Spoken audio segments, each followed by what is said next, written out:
I was introduced to a blog by someone who calls himself a Dhammic writer. I was introduced actually through a friend I met in my Vipassana meditation course. I call him a friend, but really, we only had one day of conversation in that 10 days, but it just goes to show how intense the experience is, how it bonds people. My wife mentioned it's probably something similar to boot camp, where, again, people share such an intense experience that the bonding is much more than one would expect from such a short time. Anyway, this friend introduced me to this blog, and initially I found myself kind of compelled by this guy's struggles. But he's been doing these Vipassana retreats for like 15 years, and yet he's still struggling with his, what he calls himself a kind of porn addiction. And at first I was a bit distressed by this because I was thinking, well, how could this be an effective method if he's still struggling after all of these years, even though he's continuing to meditate and go to these retreats. But then I thought of something our teacher, Goenka, mentioned in his little Dharma talks, that he knows some people who continue to go to these retreats year after year and yet don't make headway. And it became clear to me why this Dhammic writer was not making headway. At least I think why. And then that is, I think he's approaching meditation as a means to an end, as opposed to an end in itself. What I mean by that, obviously meditation does have a purpose. But its purpose is really to see the truth for what it is.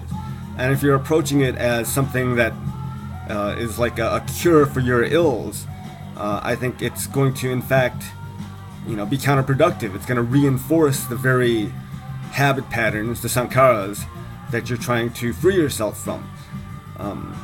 It makes me also think of how that approach is very similar to how people self-medicate using drugs and whatnot, that they're using these tools as a means to an end, to feel better about themselves. And I don't think that should be the goal.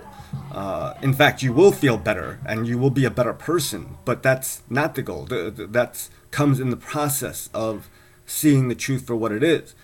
And to put this another way, I think there's a tendency to hold on to your idea of self when you are approaching meditation this way.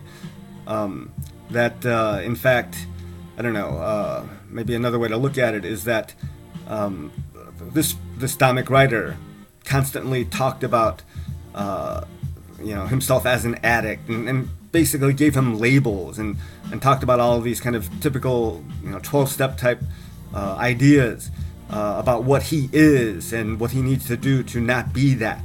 But that just showed me that he's still holding on to an idea of what his self is, and what meditation should make clear to you, if you're approaching it the right way, is that this idea of yourself as any particular thing is the very problem.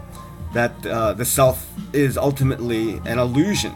It is, and it's the ultimate illusion that keeps you stuck in your habit patterns. That what you have to realize is that what you think of yourself are just these heaps, these aggregates that you artificially put together, and that the impulses, the feelings that you might have aren't a reflection of the self that you are, but in fact you create this idea of self through these impulses.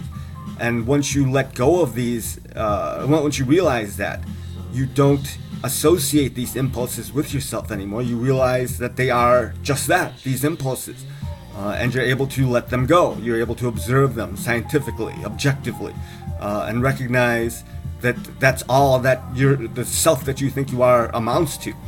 And then once you see that clearly, then you become a different type of being.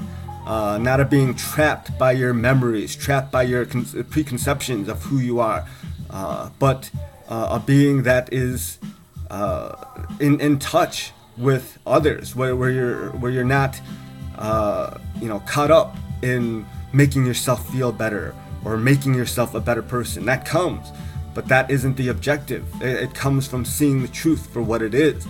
And so to approach meditation the right way, I think, entails not thinking of it as a medicinal type of cure for your ills. That cure, that freedom will come, but that shouldn't be the goal. The goal should be to see the truth of things for what they are, objectively, and then the positive effects will come as a byproduct of seeing the truth. Okay, I think that's it. Thanks. Bye.